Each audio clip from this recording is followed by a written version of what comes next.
మీకు నోటిఫికేషన్ కోసం వెయిట్ చేయబాకండి అని. నోటిఫికేషన్ ఎప్పుడు వస్తాయో అప్పుడు చేద్దాం అనుకుంటే that would be too late. ఈ ప్రిపరేషన్ అనేటువంటిది మీరు చేసేటువంటివి ఖచ్చితంగా ఏ ఎగ్జామ్ కైనా కూడా ఉపయోగపడేటువంటివే. మీకు సెంట్రల్ సర్వీసెస్ లో కూడా కొన్ని గ్రూప్ 2 ఎగ్జామ్స్ ఉన్నాయి, క్యాడర్ ఎగ్జామ్స్, వాటికి ఉపయోగపడతాయి మీకు ఇవి. కాబట్టి మీ నోటిఫికేషన్ వచ్చే వరకు వెయిట్ చేసి అప్పుడేదో మేము ప్రిపరేషన్ చేస్తాము అనేటువంటిది సరైన అవగాహన కాదు అది. అందుకనే ముందే ప్రిపేర్ అవ్వడం అనేటువంటిది చాలా ఉత్తమం. టైం పడుతుంది, చాలా టైం పడుతుంది.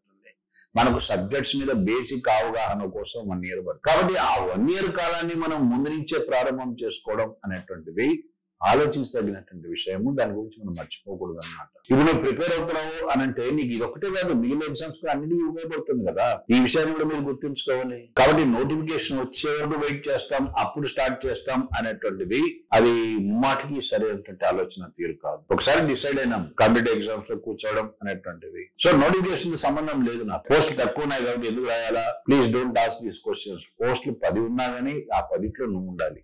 కాబట్టి నోటిఫికేషన్ కోసం వెయిట్ చేయబాకండి. దయచేసి కాలాన్ని వృధా చేయబాకండి.